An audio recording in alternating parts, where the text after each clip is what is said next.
Hello, good evening. Study with बस star channel में आप लोग का फिर स्वागत है। आज हम लोग फिर हिस्ट्री का एक नया टॉपिक पढ़ेंगे, नेशनलिज्म इन यूरोप का।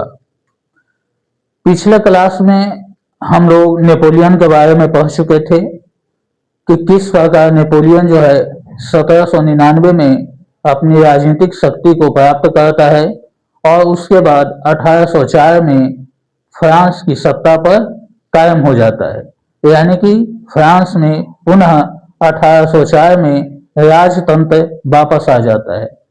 और हम लोग ये भी देखे थे कि नेपोलियन जो था फ्रांस की जनता के हित में बहुत सारे ऐसे कानून बनाते हैं जो कि 1789 के पहले और 1789 तक जो राजा थे फ्रांस के, वो नागरिकों के हित में वो सारे कानून नहीं बनाए थे। जैसे पिछले क्लास में आप लोग देखे, समानता का अधिकार लोगों को दिया, दासता और जागीर से मुक्ति कराई, संपत्ति का अधिकार सुरक्षित कर दिया और लोगों के विशेषाधिकार को समाप्त कर दिया था। और नेपोलियन और क्या किया था, तो यातायात और संचार का विकास किया था।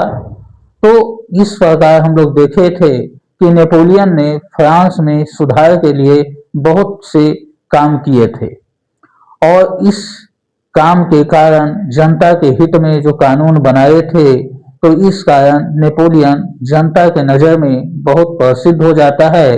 लेकिन एक तरफ जहां नेपोलियन अच्छे अच्छे कानून बनाकर और जनता के हित में काम करके वह फ्रांस की जनता के बीच में प्रसिद्ध होता है, वहीं वह कुछ ऐसी नीतियां भी बनाता है जिसके कारण वही जनता जो उसे अपने सर पे बिठा ली थी, वही उससे नफरत करने लगती है। तो इसके बारे में भी हम लोग देखे थे कि नेपोलियन के कानून की क्या क्या सी खामियां थी, इसके बारे में हम लोग पढ़ चुके थे। जैसे कि उसकी महत्वाकांक्षा की नीति, वह अपने पड़ोसी राज्यों को फ्रांस में मिलाना चाहता था और इसके लिए वह निरंतर युद्ध में लगा रहा। और युद्ध करने के लिए पैसा चाहिए था, क्योंकि युद्ध जब भी होगा तो उसके लिए हथियार खरीदा जाएगा और हथियार के लिए पैसा चाहिए और पैसा राजा के पास टैक्स से ही आता है। तो इस कारण उसने टैक्स बढ़ा दिए थे। दूसरी इसकी खामियां क्या थी नेपोलियन कोड की, कि वह लोगों को यानी युवाओं को जबरदस्ती सेना में भर्ती करना शुरू किया। तो इस कारण भी जनता उससे नफरत करने लगी। फिर महिलाओं को उसने कुछ भी अधिकार नहीं दिए। तो ये सारा जो था नेपोलियन सिविल कोड का खामिया था। तो यहाँ तक हम लोग पढ़ चुके थे और हम लोग ये भी देखे थे कि नेपोलियन फ्रांस का राजा कब से कब तक रहा, तो 1804 से 1815 तक। और इस अवधि में नेपोलियन ने साम्राज्य विस्तार के लिए निरंतर युद्ध किए, अपने पड़ोसी राज्यों पर वह आक्रमण करते चला गया। हालांकि उसे सफलताएं भी मिली, अपने सीमावर्ती देशों को फ्रांस में वह मिला लिया। लेकिन इसकी इस सफलता को देखकर कुछ ऐसे भी राज्य होते हैं जो कि इसकी शक्तियों से भयभीत हो जाते हैं और वो लोग एक साथ संगठन बनाकर नेपोलियन पर आक्रमण करते हैं और नेपोलियन को उसकी सत्ता से हटा देते हैं। तो आज के क्लास में हम लोग इसी के बारे में पढ़ेंगे कि 1815 में क्या हुआ था। तो चलिए शुरू करते हैं। 1815 के बाद नया रूढ़िवादी। यहाँ देख रहे हैं कि आज हम लोग ये देखेंगे, टॉपिक पढ़ेंगे 1815 के बाद नया रूढ़िवादी। रूढ़िवादी का मतलब होता है पुरानी विचारों को पालन करने वाला, पुरानी परंपराओं में विश्वास करने वाला, यानी कि राजतंत्र का समर्थक, राजशाही में विश्वास करने वाला। तो 1815 में ऐसा क्या हुआ जिसके कारण नेपोलियन को फ्रांस की सत्ता से हाथ धोनी पड़ी और फ्रांस में फिर से बुबोन राजवंश की स्थापना हो जाती है। तो आज के क्लास में हम लोग ये देखेंगे। तो यहाँ देखिए, सन 1815 में क्या होता है। सन सन 1815, अगर हम लोग 1815 की बात करते हैं तो 1815 में एक युद्ध होता है और उस युद्ध का नाम वाटरलू का युद्ध है। और इस युद्ध में नेपोलियन क्या होता है, पराजित होता है। इस युद्ध में क्या होता है, नेपोलियन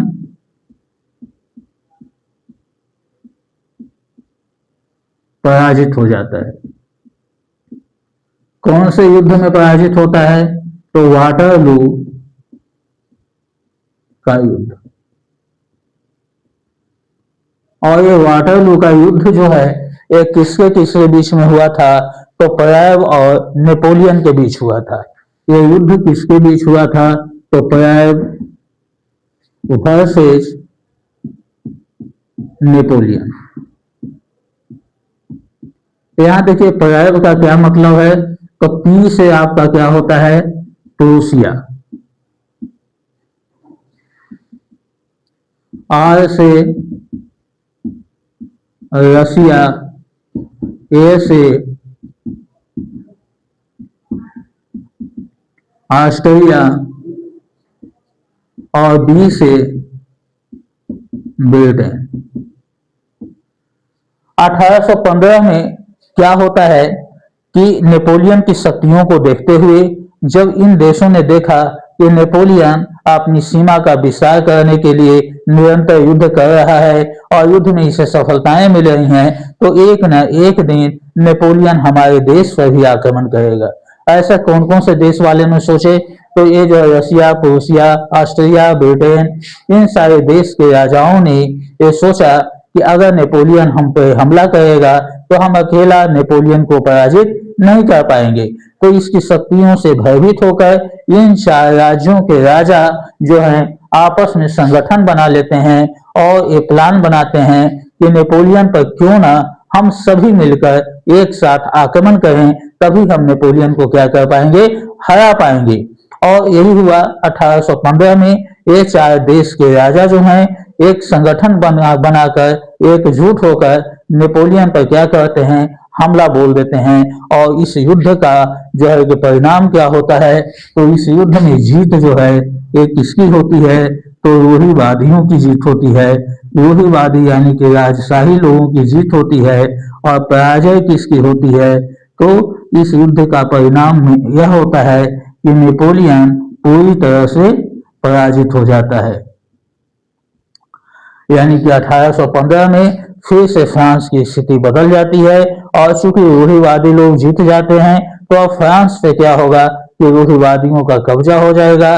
रूढ़िवादी लोग वहां के राजा बन जाएंगे और वे फिर से नए नियम बनाएंगे और लोगों पर राजतंत्र की जो नियम और कानून होंगे उसका लोगों को पालन करना होगा। यानी कि नेपोलियन का साम्राज्य अब समाप्त हो चुका। तो ये लोग का क्या था? रूढ़िवादी लोग ये लोग क्या जो है कि किए? तो लोगों में ये बताए कि पुरानी परंपराओं का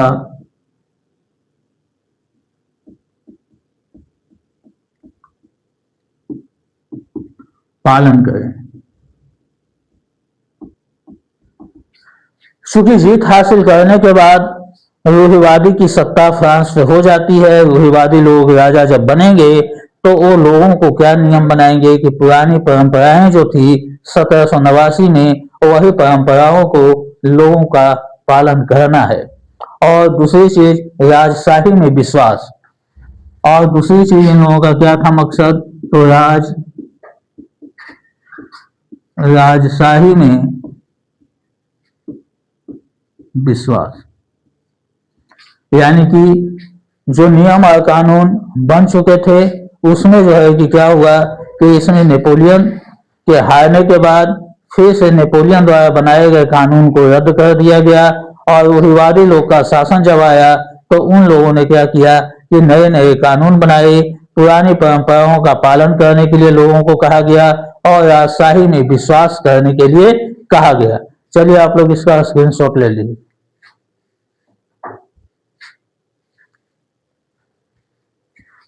अब आगे हम लोग देखते हैं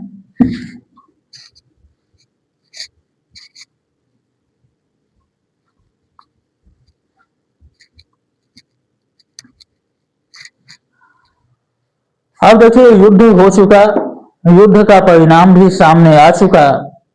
और युद्ध में जैसा कि हम जानते हैं कि जब दो लोगों के बीच युद्ध होता है तो एक व्यक्ति पराजित होगा और एक जीतेगा। तो अभी अभी हम लोगों ने देखा कि वाटरलू का युद्ध नेपोलियन और परेव के बीच हुआ और इस युद्ध का परिणाम यह हुआ कि परेव वाले जीत जाते हैं यानी कि राजशाही फिर से वापस आ जाती है और नेपोलियन की पराजय हो जाती है। तो युद्ध जब अंत होता है तो फिर एक संधि की जाती है।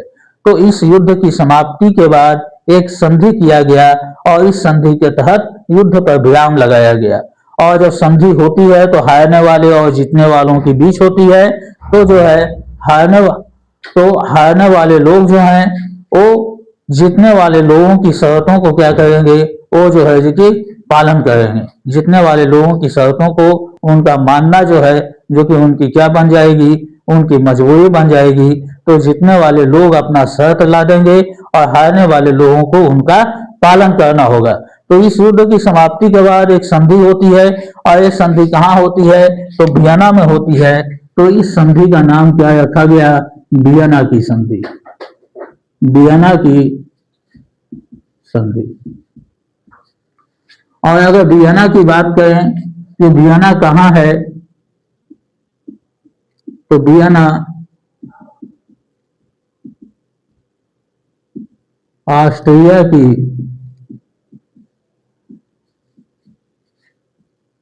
वियना ऑस्ट्रिया की राजधानी है। और यहीं पे जो है दोनों के बीच में, नेपोलियन और परेव के बीच में संधि पत्र पर हस्ताक्षर होता है। और इसके अध्यक्ष कौन रहते हैं, तो ड्यूक मेटरनिच रहते हैं। इस संधि में अध्यक्ष जो होते हैं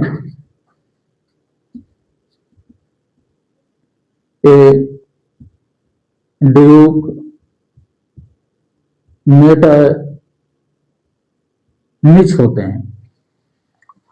आगे देखिए ये जो है इस संधि में क्या क्या शर्तें रखी गई, किन किन लोगों के बीच हुई। तो ये संधि जो था नेपोलियन और परेव के बीच में हुआ। संधि किसके बीच हुई, नेपोलियन प्लस परेव। परेव वाले चूंकि जीत गए थे और नेपोलियन क्या हुआ था, हार गया था। तो जो भी शर्तें रखी जाएंगी वो जो जीता है उसके द्वारा रखा जाएगा। तो परेव वालों की जीत हुई थी, तो इस संधि में जो भी शर्तें रखी जाएंगी वो परेव वालों के द्वारा रखी जाएंगी। तो हम लोग देखते हैं कि इस संधि में कौन कौन सी शर्तें रखी गई।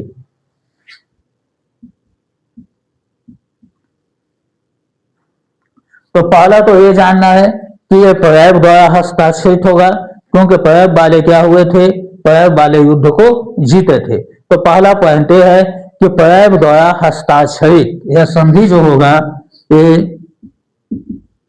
परेव द्वारा हस्ताक्षरित, यानी कि जो भी शर्तें रखी जाएंगी ये जो है परेव वालों के द्वारा रखी जाएंगी। फिर दूसरा क्या होगा, बोर्बोन राजवंश की वापसी। दूसरा क्या होगा, बोर्बोन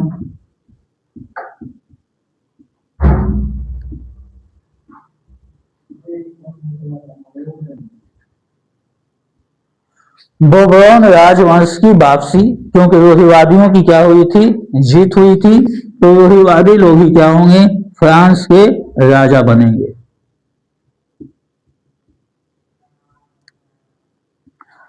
तीसरा क्या हुआ कि जर्मन परिसंघ में कोई बदलाव नहीं हुआ। तीसरा जो शर्त हुआ, जर्मन परिसंघ में कोई बदलाव नहीं। यानी कि वाटरलू के युद्ध के पहले क्या था कि जर्मनी के कुछ हिस्सों को नेपोलियन जीत चुका था और उसे फ्रांस में मिला चुका था। और जर्मनी कई छोटे छोटे भागों में बटा हुआ था। आज की तरह जर्मनी उस समय नहीं था। तो इस शर्त में यही रखा गया कि जर्मनी जैसा है बटा हुआ अभी वो वैसा ही रहेगा, उसमें कोई भी बदलाव नहीं किया गया। और अगला शर्त इसका यह था कि फ्रांस की सीमा पर, फ्रांस की सीमा पर कई छोटे छोटे राज्य बनाए गए। चूंकि ठीक है, पैब वाले जीत गए। जीतने के बाद शर्तों के मुताबिक फ्रांस में फिर से बोबोन राजवंश का स्थापना हो जाता है। लेकिन पैब वालों के मन में कभी न कभी ये भय था, क्योंकि फ्रांस ने युद्ध की नीति अपनाई थी और युद्ध की नीति अपनाकर सीमावर्ती देशों को अपने राज्य में मिलाया था। तो इन लोगों को ये भय था कि कहीं फ्रांस फिर से अगर अपनी शक्ति को हासिल कर लेता है और हम लोगों पर अगर युद्ध करेगा, तो अपनी रक्षा के लिए इन्होंने फ्रांस की सीमा पर छोटे छोटे क्या किए, राज्य बना लिए। तो ये शर्तें पैब वालों के द्वारा रखी गई। और चूंकि नेपोलियन को फिर वो लोग क्या करते हैं, जेल भेज देते हैं। वहां से वो भागता भी है, लेकिन फिर दोबारा उसे पकड़कर सेंट हेलेना में वहां डाल दिया जाता है जेल में, और वहीं उसकी क्या होती है, मृत्यु हो जाती है। तो चलिए आगे हम लोग देखते हैं कि इसका परिणाम क्या था। तो यहाँ हम लोग देखें कि रूढ़िवादी लोग इस युद्ध में क्या होते हैं, जीत जाते हैं। रूढ़िवादी लोगों की क्या होती है, जीत होती है, और उदारवादी लोगों की क्या होती है, उदारवादी लोगों की हार होती है। अब देखिए, उदारवादी कहिए कि उदारवादियों के बीच तो यह युद्ध नहीं हुआ था, तो उदारवादी लोग कैसे हारे। तो देखिए, ये युद्ध नेपोलियन और पैब के बीच में हुआ था, ये सही है। नेपोलियन हार गया, ये भी सही है। लेकिन नेपोलियन ने फ्रांस की जनता के लिए कुछ अच्छे काम किए, और जो लोग नेपोलियन के राज्य में राष्ट्रवाद की भावना से लोगों को प्रेरित कर रहे थे, खुलकर लोगों के साथ अपना संगठन बना रहे थे फ्रांस में लोकतंत्र लाने के लिए, तो इस युद्ध ने फ्रांस में फिर से एक नया मोड़ ला दिया। जब पैब वाले इस युद्ध में जीत जाते हैं और वियना की संधि के तहत जब फिर से फ्रांस में बोबोन राजवंश की स्थापना हो जाती है, तो जो वहां राजा बनता है फ्रांस का, वह पुरानी मान्यताओं को खंडित कर देता है और राजतंत्र में विश्वास करने के लिए लोगों को कहता है, राजशाही नियम बनाता है और पुरानी परंपराओं में विश्वास करने के लिए कहता है। यानी कहने का तात्पर्य जब ये है कि 1815 में फिर से फ्रांस में जब राजतंत्र आ गया, तो राजा ये कभी नहीं चाहेंगे कि उनके राज्य में स्वतंत्रता के लिए फ्रांस को लोकतंत्र राष्ट्र बनाने के लिए कोई विद्रोह करे। तो अभी तक ऐसा नहीं है कि लोगों में जो राष्ट्रीयता की भावना जागी थी, उन लोगों में राष्ट्र प्रेम जागा था, तो वो समाप्त हो जाएगा। अब वो लोग क्या करेंगे, उदारवादी लोग, कि वो नए तरीके से काम करेंगे, क्योंकि अभी पूर्ण रूप से वो इतना शक्तिशाली नहीं हुए हैं कि वो राजा के खिलाफ विद्रोह का ऐलान कर दें।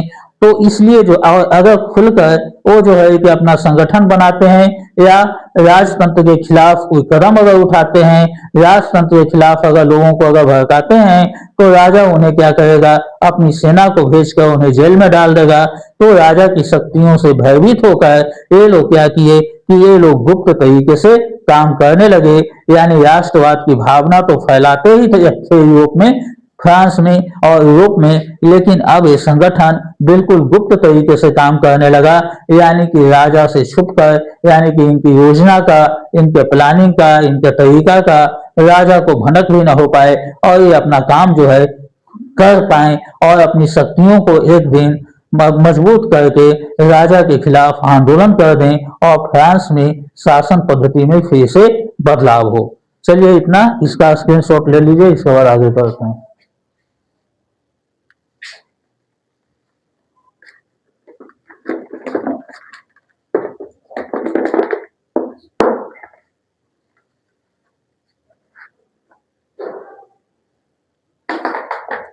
चलिए अब आगे देखते हैं।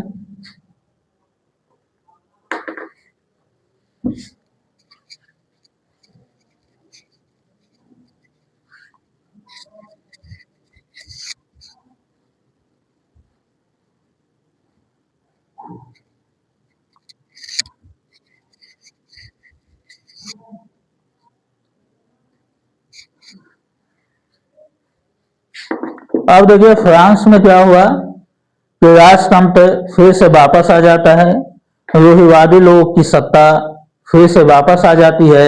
तो ये क्रांतिकारी लोग जो फ्रांस में लोकतंत्र स्थापित करने के लिए वो अपना प्रयास कर रहे थे, अपनी शक्तियों को बढ़ा रहे थे, अब वो लोग क्या करते हैं, इसके बारे में हम लोग देखेंगे। यानी कि अब हम लोग देखेंगे कि रूढ़िवादियों की जीत के बाद क्रांतिकारियों का क्या हुआ।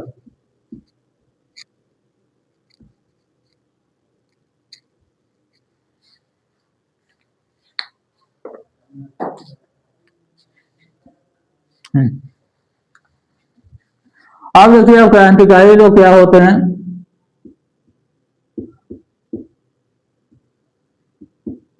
जमींदोज हो जाते हैं। जमींदोज का मतलब होता है अंडरग्राउंड हो जाना, क्योंकि राजा अपनी सेना भेजकर अगर ये लोग लोकतंत्र का प्रचार अगर करेंगे उदारवादी लोग, तो राजा इनकी शक्तियों को दमन करेगा, ये इन लोगों को पकड़कर जेल भेज देता।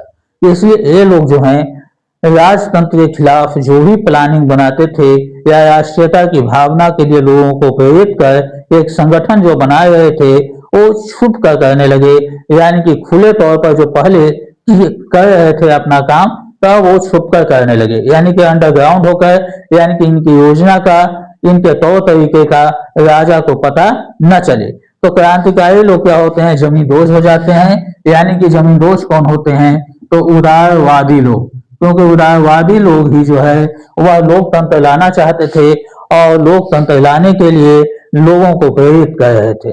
तो अब हम लोग आज के क्लास में देखेंगे कि अब ये लोग कैसे राष्ट्रीयता की भावना का प्रचार लोगों तक कर रहे थे और लोगों से कनेक्ट होकर अपनी शक्तियों को बढ़ा रहे थे। तो अब इन लोगों ने क्या किया कि ये लोग उदारवादी लोग जो हैं ये सीक्रेट सोसाइटी बनाने लगे।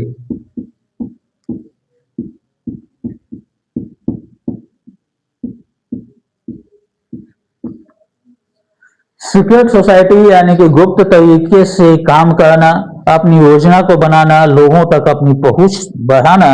अब इसके लिए ये लोग गुप्त तरीके से काम करने लगे और इस पीरियड में क्या हुआ कि बहुत सारे सीक्रेट सोसाइटी बनने लगी। उसमें एक क्रांतिकारी था जूसेपे।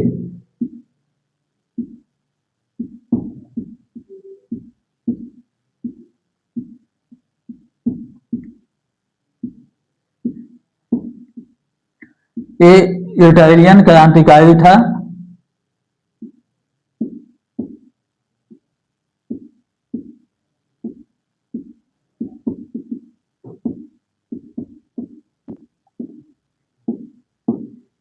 ये इटालियन क्रांतिकारी था।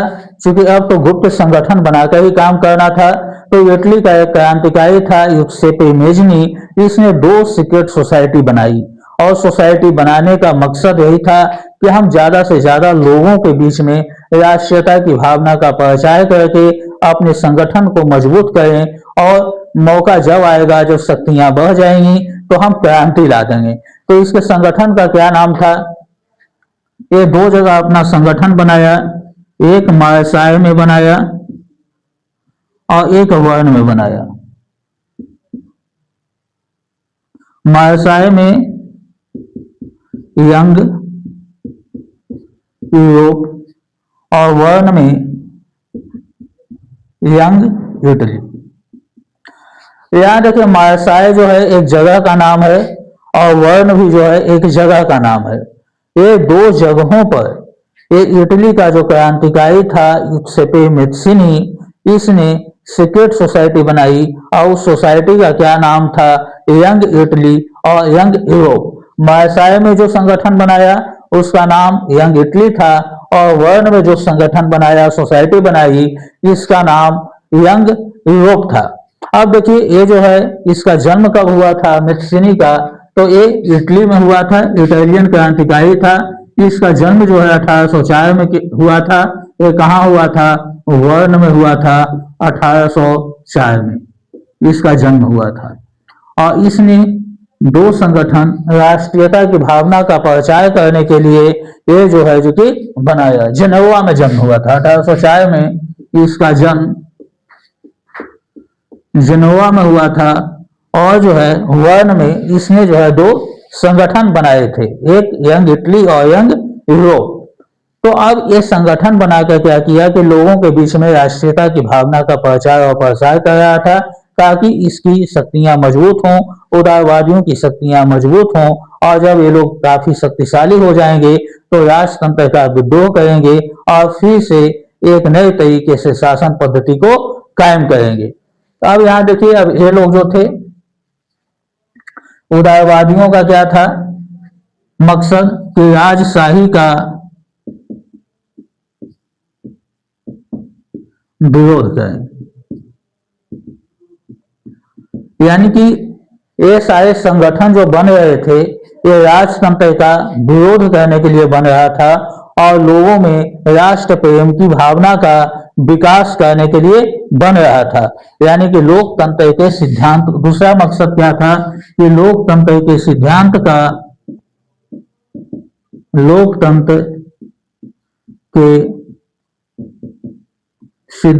का समर्थन करें। ये सारी सीक्रेट सोसाइटी बनाने का मतलब यही था, इसकी वजह यही थी कि इन लोगों को राजशाही का विरोध करने के लिए लोगों को प्रेरित कर रहे थे और लोकतांत्रिक भावनाओं को मजबूत करने का प्रयत्न किया जा रहा था, क्योंकि फ्रांस में बोर्बोन राजवंश की स्थापना हो चुकी थी, राजतंत्र वापस आ चुका था और राजा उदारवादी की शक्तियों को दमन कर रहे थे। इस कारण ये लोग गुप्त तरीके से अपना अपना संगठन बनाकर लोगों में राजतंत्र का विरोध और लोकतांत्रिक भावनाओं को जगाने के लिए एक संगठन से जोड़कर इसका विद्रोह करने के लिए प्रेरित कर रहे थे। और देखिए इसका परिणाम क्या हुआ। ये जो इटालियन क्रांतिकारी मैत्सिनी था, जो इसने संगठन बनाए थे मार्शाल और वर्ण में यंग यूरोप और यंग इटली का, तो इसका प्रभाव जो है अन्य पड़ोसी राज्यों पर भी पड़ा। जैसे अगर मान लिया जाए कि कोई भी घटनाएं अगर घटती हैं तो उस घटनाओं से प्रभावित वही व्यक्ति नहीं होता है जिसके साथ वो घटना घटी, वो तो प्रभावित होगा ही, लेकिन उसके साथ साथ उसके पड़ोस वाले भी प्रभावित होते हैं, चाहे वह प्रभाव अच्छा हो या बुरा हो। यानी अच्छाई का भी प्रभाव समाज पर पड़ता है और बुराई का भी प्रभाव समाज पर पड़ता है। तो अब चूंकि आंदोलन जाग चुका था, राष्ट्र प्रेम की भावना धीरे धीरे विकसित हो चुकी थी, ये अलग चीज है कि फिर से फ्रांस पुरानी परंपराओं में ही आ गया जहां से उसकी शुरुआत हुई थी। लेकिन इसके बीच में 1789 से 1815 तक जो भी घटनाएं फ्रांस में घटी, तो उन घटनाओं ने फ्रांस की जनता में एक राष्ट्रवाद की भावना की चिंगारी जगा दी। अब भले ही वो लोग पूरी तरह से एक लोकतांत्रिक राष्ट्र न बना पाए हों, लेकिन संगठन उनका जो है कि धीरे धीरे मजबूत होता चला जाएगा, उनका हौसला बढ़ते चला जाएगा, क्योंकि अब वो जो है इस चीज को लोग समझने लगे कि राजतंत्र जो है हम लोगों के लिए अच्छा नहीं है, हम लोगों का काफी शोषण होता है, हम लोग एक अच्छी सरकार का गठन करेंगे। और इसी उद्देश्य से जब बोर्बोन राजवंश की स्थापना 1815 में फिर से होती है और जब राजा क्रांतिकारियों को यानी उदारवादियों की शक्तियों का दमन करने लगते हैं, तो ये लोग अपना सोसाइटी बनाकर, सीक्रेट सोसाइटी बनाकर लोगों को अपने आप से जितना अधिक संख्या में हो जोड़ने लगते हैं और इनका मकसद एक ही रहता है कि राजशाही का हम लोग विरोध करेंगे और लोकतांत्रिक सिद्धांतों का समर्थन करेंगे। और अब देखिए कि इसका प्रभाव जो है पड़ोसी राज्यों पर किस प्रकार पड़ा, इसका देखते हैं। तो इसका देखिए, इसका अनुसरण करते हुए मैत्सिनी का अनुसरण करते हुए मैत्सिनी का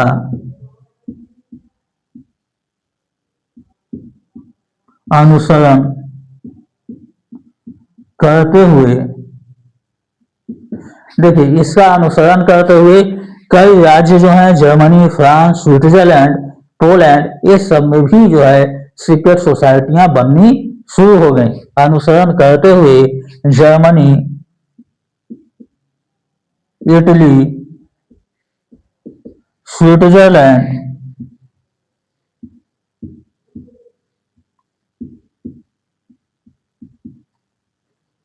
पोलैंड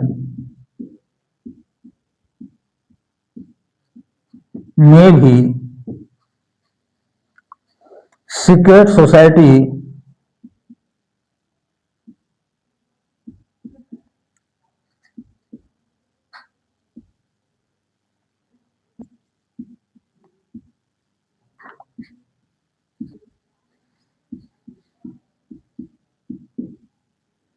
बननी शुरू हो गई।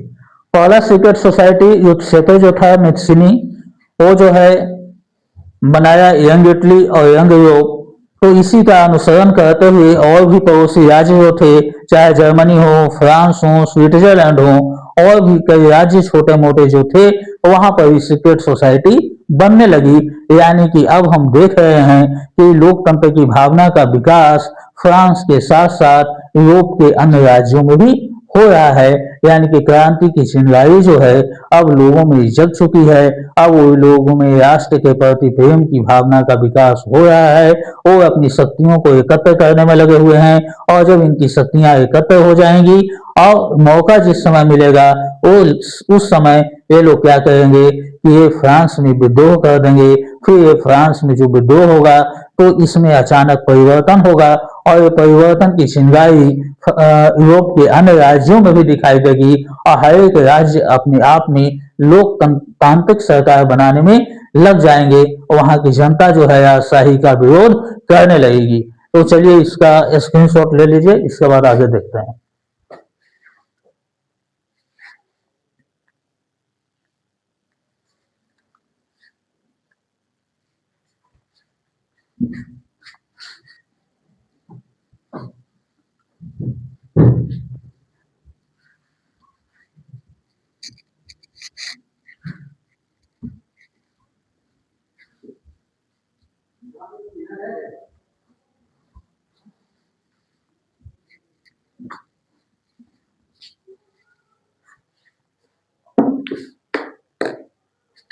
चलिए अब आगे हम लोग देखते हैं। आपको देख चुके हैं कि सीक्रेट सोसाइटी बन रही है, लोगों में क्रांति की आग लग चुकी है, क्रांति का युग। तो अब अगला टॉपिक हम लोग पढ़ेंगे, क्रांति का युग 1830 से 1848 तक।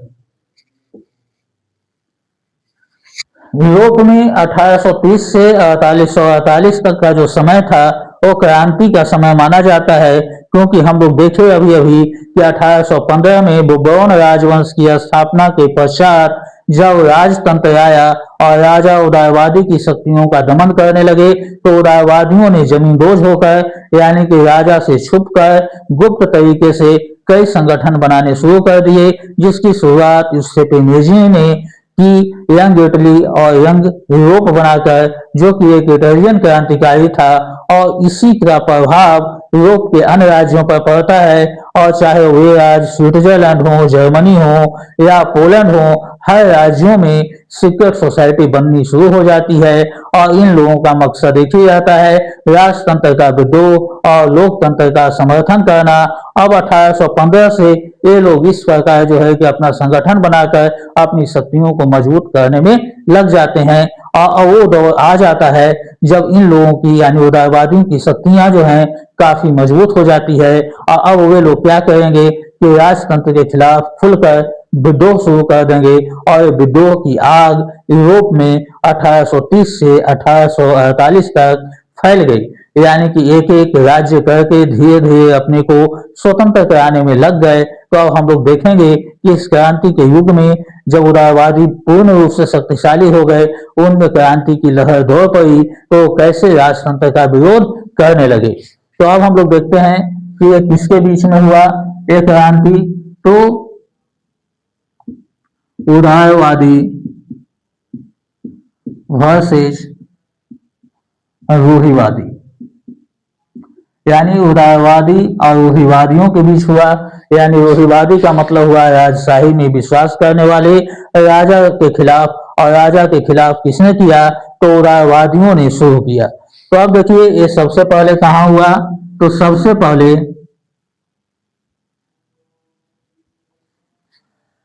पहले क्रांति जो हुई ये फ्रांस में हुई। और देखिए जब एक जगह जब किसी चीज का जंग छिड़ जाता है, क्रांति की लहर दौड़ जाती है, तो क्रांति की आग धीरे धीरे अन्य पड़ोसी राज्यों तक भी फैल जाती है। तो फ्रांस में जब ये क्रांति की दौड़ शुरू हो गई 1830 में, तो इस क्रांति का प्रभाव यूरोप के अन्य राज्यों में भी देखने के लिए मिला, जैसे जर्मनी जर्मनी फिर इटली, टर्की,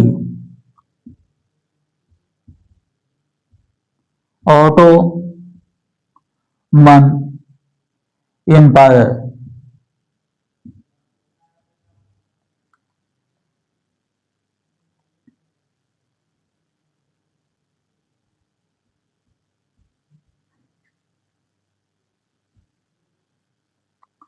और इसके बाद जो है ये कहाँ देखने के लिए मिली, तो इटली में देखने के लिए मिली। यानी कि इस तरह हम लोग देखते हैं कि फ्रांस में जो क्रांति की लहर दौड़ी 1830 में, तो 1830 से 48 आते आते यूरोप के कई शहरों में ये आग फैल गई और हर एक लोग जो है अपने आप को क्या करने लगे, धीरे धीरे स्वतंत्र कराने में लग गए। जैसे कि जर्मनी हुआ, इटली हुआ, पोलैंड हुआ, ये सारे राज्यों में ऑटोमन एम्पायर हुआ, ये सारे राज्यों में इसकी आग लहर जो है ये पूरी तरह से क्या होती है, ये जो है फैल जाती है। जर्मनी, इटली, पोलैंड और टर्की। टर्की वहां पर ऑटोमन एम्पायर का शासन था। वहां एक्चुअली वहां की जनता जो थी वो क्रिश्चियन थी, लेकिन वहां का राजा राजतंत्र जो था मुस्लिम राजतंत्र था। तो इन लोगों ने जो है राजा के खिलाफ वो लोग भी अपना आंदोलन शुरू कर दिए और अपने राज्य को स्वतंत्र कराने में लग गए। चलिए इसका स्क्रीनशॉट लीजिए।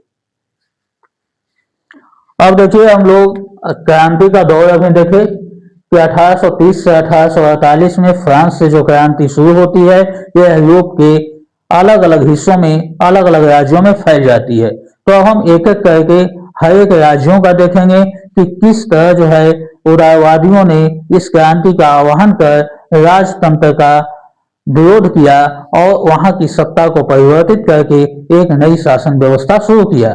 तो सबसे पहले जो है कि इस क्रांति की आग फ्रांस में लगी और वह किस महीने में लगी थी, तो जुलाई महीने में लगी थी। जुलाई महीने में उदारवादियों ने क्या किया कि क्रांति की शुरुआत कर दी, इसलिए इस क्रांति का नाम क्या है, जुलाई क्रांति।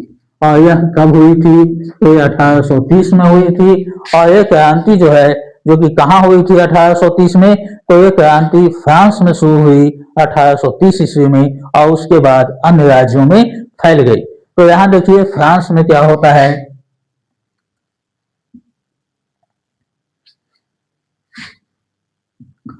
फ्रांस में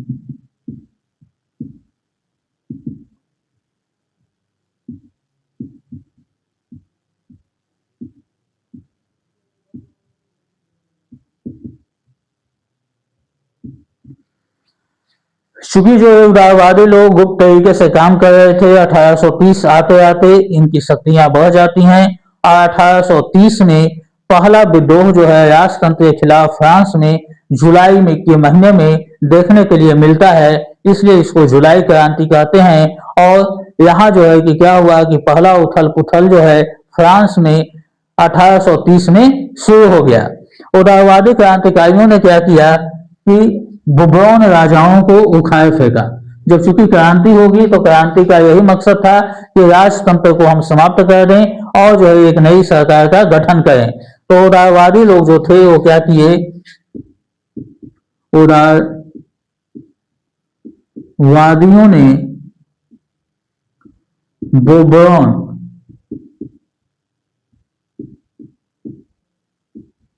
राजाओं को उखाड़ फेंका। यानी कि 1815 में गुप्त संगठन बनाकर ये लोग अपनी तैयारियां जो शुरू की अपनी शक्तियों को हासिल करने के लिए, और जब इनकी शक्तियां मजबूत हो गईं तो 1830 में फ्रांस में ये विद्रोह करना शुरू किए। और परिणाम क्या आया कि बुबौन राजवंश को इन्होंने उखाड़ कर फेंक दिया, यानी कि वहां के राजा की सत्ता को पदच्युत कर दिया। विद्रोह की आग बहुत ज्यादा लग चुकी थी और राजा को अपना शासन छोड़कर हटना ही पड़ा, चूंकि जनता जाग चुकी थी। अब देखिए आगे क्या होता है, इसके बाद संवैधानिक राजतंत्र की स्थापना होती है, यानी कि सत्ता परिवर्तन करा देते हैं और संवैधानिक राजतंत्र की स्थापना होती है। और इस बार कौन राजा बनते हैं? तो लुई फिलिप फ्रांस के राजा बनते हैं। याद देखिए, जुलाई क्रांति में जो है कि यही सब कुछ हुआ। पहला तो कि फ्रांस की जनता जाग चुकी थी। 1830 में जुलाई के महीने में उन्होंने क्रांति किया। क्रांति करके इन लोगों ने क्या किया कि राजतंत्र को समाप्त कर दिया। बोर्बोन राजवंश का शासक जो फ्रांस की सत्ता पर आसीन था उसे वहां से हटा दिया और एक नई शासन पद्धति का विकास किया। फिर से संवैधानिक राजतंत्र की स्थापना की गई और इस लुई फिलिप जो है वहां के राजा बने। तो चलिए अब देखो 30 तक फ्रांस में अभी तक क्या क्या हुआ, इस ऊपर एक नजर हम लोग डाल लेते हैं। इसके बाद हम लोग जो है आगे का टॉपिक देखेंगे कि जुलाई क्रांति का क्या परिणाम हुआ। क्योंकि परिणाम सिर्फ वही नहीं देखने के लिए मिलता है जहाँ की क्रांति होती है। जहाँ क्रांति होगी उस जगह पर तो उसका परिणाम आएगा ही, लेकिन उसका परिणाम आसपास के क्षेत्रों पर भी देखने के लिए मिलता है। वहां भी कुछ न कुछ इस क्रांति की आग जो है दौड़ जाती है और वहां भी कुछ परिवर्तन हम लोगों को देखने के लिए मिलता है। तो आगे के टॉपिक में हम लोग इस चीज के बारे में देखेंगे कि फ्रांस में जो जुलाई क्रांति हुई तो इसका परिणाम क्या उभर कर आया और इसका परिणाम जो आएगा इसके सीमावर्ती राज्यों में इसका क्या प्रभाव पड़ा, इस चीज को हम लोग देखेंगे। लेकिन उससे पहले अभी तक की स्थिति को हम लोग देख लेते हैं कि फ्रांस में अभी तक यानी कि 1789 से 1830 तक क्या हुआ। थोड़ा सा इसको हम लोग देख लेते हैं, इसके बाद आगे करेंगे। तो देखिए, शुरुआत हमारी कहां से थी? फ्रांस से थी। फ्रांस में 1789 तक क्या था? राजतंत्र था। 1789 में क्या होता है? फ्रांस में क्रांति होती है। फ्रांस में क्रांति होती है। इस क्रांति का परिणाम क्या होता है? संवैधानिक राजतंत्र बनता है। संवैधानिक राजतंत्र फ्रांस में 1789 में। अब आगे क्या होता है? 1804 में जो है नेपोलियन राजा बनता है। नेपोलियन राजा बनता है, यानी 1804 में राजतंत्र की वापसी। यानी कि हम इस पर अगर नजर डालें 1789 में क्रांति के बाद फ्रांस में संवैधानिक राजतंत्र, फिर 1804 में राजतंत्र और उसके बाद पुनः 1815 में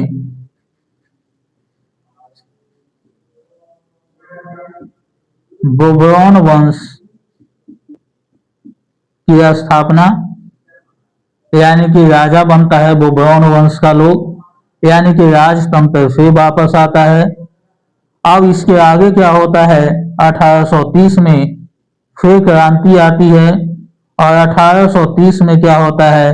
फ्रांस में फिर से संवैधानिक राजतंत्र कायम होता है। संवैधानिक राजतंत्र कायम होता है। यानी कि अगर हम लोग फ्रांस की स्थिति पर अभी तक नजर डालते हैं तो हमें अभी तक की घटनाओं में यह लगता है कि फ्रांस में कितनी उथल पुथल की स्थितियां चल रही हैं। अजीबो गजीब कहानी फ्रांस की देखने के लिए मिलती है। जैसे कि यहां नजर डालें 1789 तक राजतंत्र, 1789 में लोग विद्रोह करते हैं, संवैधानिक राजतंत्र आता है। फिर जो है क्या होता है 1700 1800 4 में नेपोलियन राजा बनता है। भले ही वह सुधार के लिए बहुत काम किया, लोगों की नजर में हीरो बन गया, लेकिन वही कुछ अपने कारनामों के कारण लोगों की नजरों से गिर जाता है और उसकी महत्वाकांक्षाएं फ्रांस को पतन की ओर ले जाती है। और एक बार फिर जो है पूर्ण रूप से पुरानी शासन प्रणाली यानी बुर्बोन वंश की सत्ता फ्रांस में कायम हो जाती है, यानी फिर से राजतंत्र हो जाता है। और इसके बाद 1830 में जब उदारवादियों की क्रांति आती है फ्रांस में, तो इस क्रांति का परिणाम क्या होता है कि बुर्बोन राजवंश का राजा अपनी सत्ता से हाथ धो देता है और एक नई तरीके से शासन पद्धति का विकास होता है और फिर से फ्रांस में संवैधानिक राजतंत्र कायम होता है और अब की बार लुई फिलिप वहां के राजा बनते हैं। तो इस प्रकार उथल पुथल चल रही है फ्रांस में, सत्ता परिवर्तन बार बार हो रहा है। उदारवादियों का मकसद फ्रांस में लोकतंत्र लाना है, लेकिन अभी अपनी सफलता की ओर वो लोग कदम ही बढ़ा रहे हैं। पूर्ण रूप से उनको सफलताएं नहीं मिली हैं, लेकिन वे लोग अपना प्रयत्न जारी रखेंगे और एक दिन फ्रांस में ऐसा आएगा कि इन लोगों को सफलता मिलेगी और फ्रांस में लोकतंत्र की स्थापना हो जाएगी। चलिए इसका स्क्रीनशॉट ले लीजिए, इसके बाद आगे देखते हैं।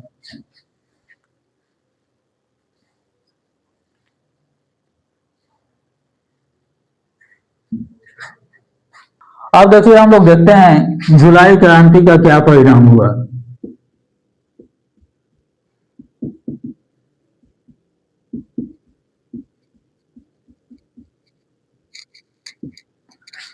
देखिए जुलाई क्रांति में तो फ्रांस की सत्ता में परिवर्तन आया ही, लेकिन इसके सीमावर्ती राज्य जो थे यहाँ पर भी बहुत सारे परिवर्तन देखने के लिए मिले। तो अब हम लोग इस टॉपिक में यही देखेंगे कि फ्रांस की क्रांति का इसके सीमावर्ती राज्यों पर क्या प्रभाव पड़ा, इस चीज को हम लोग देखते हैं।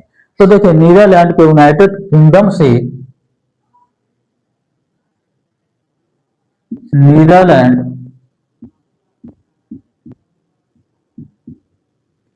के यूनाइटेड किंगडम से बेल्जियम अलग। देखिए इसके पड़ोसी राज्यों पर इसका क्या प्रभाव पड़ा फ्रांस का। तो नीदरलैंड यूनाइटेड किंगडम का एक हिस्सा हुआ करता था और नीदरलैंड से कटकर बेल्जियम अपना एक स्वतंत्र राज्य बना लेता है। यानी कि फ्रांस की क्रांति का प्रभाव हम देख रहे हैं कि इसके पड़ोसी राज्यों पर भी क्या हो रहा है, पड़ रहा है। जहां बेल्जियम नीदरलैंड का हिस्सा था, वह यूनाइटेड किंगडम से कटकर अपना एक स्वतंत्र राष्ट्र बना लेता है। यानी इस क्रांति का एक अच्छा परिणाम आया, लोगों में जागरूकता जाग चुकी, फ्रांस की जनता भी जागी, तो इसके सीमावर्ती देशों में भी इसका क्या पड़ा, प्रभाव पड़ा। दूसरा क्या हुआ, ऑटोमन साम्राज्य की आजादी। ऑटोमन साम्राज्य, ऑटोमन साम्राज्य यानी कि टर्की की बात करते हैं, तो इससे आजादी मिल गई। ऑटोमन साम्राज्य से आजादी यानी कि ऑटोमन एम्पायर का जो शासन था उससे जो है कि क्या मिली, आजादी मिली। और किसको आजादी मिली, तो ग्रीस को मिली। ग्रीस, इसको हम लोग क्या बोलते हैं, मिस्र भी बोलते हैं। इसको जो है कि क्या मिल गई, ऑटोमन एम्पायर से आजादी मिल गई। और जब भी आजादी मिलती है, जब पुरानी सत्ता से नई सत्ता में परिवर्तन होता है, तो कोई ना कोई संधि होता है, कोई ना कोई संधि पत्र पर हस्ताक्षर होता है। क्योंकि मिस्र में क्या था कि वहां की जनता ज्यादातर क्रिश्चियन थी और वहां ऑटोमन एम्पायर मुस्लिम शासन व्यवस्था वहां पर कायम थी। तो फ्रांस की क्रांति का असर मिस्र की जनता पर भी पड़ता है और वो भी अपने देश की सत्ता को परिवर्तन लाने के लिए, राजतंत्र का विरोध करने के लिए अपनी शक्तियों का प्रदर्शन करते हैं, जिनका के परिणाम मिस्र की जनता के पक्ष में आता है और ऑटोमन साम्राज्य की समाप्ति हो जाती है और वहां मिस्र को आजादी मिल जाती है। और आजादी मिलने पर एक संधि पत्र पर हस्ताक्षर होता है, जिसको कि हम लोग प्रस्तुतनिया की संधि कहते हैं।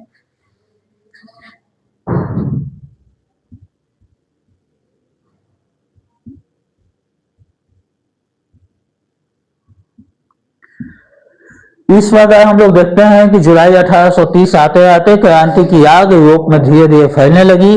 कई राज्य धीरे धीरे स्वतंत्र होने लगे। अब आगे के क्लास में हम लोग देखेंगे कि जिस प्रकार से यहाँ नीदरलैंड के यूनाइटेड किंगडम से बेल्जियम अलग हुआ, मिस्र को आजादी मिली, वहीं यूरोप के अन्य शहरों में भी इसका प्रभाव मिलेगा और कई अलग अलग राष्ट्र भी जो है अपने देश में लोकतंत्र लाने के लिए विरोध करना शुरू कर देंगे, यानी कि विरोध की आग अब पूरे यूरोप में पूर्ण रूप से फैल जाएगी। तो अगला टॉपिक अगले क्लास में करते हैं।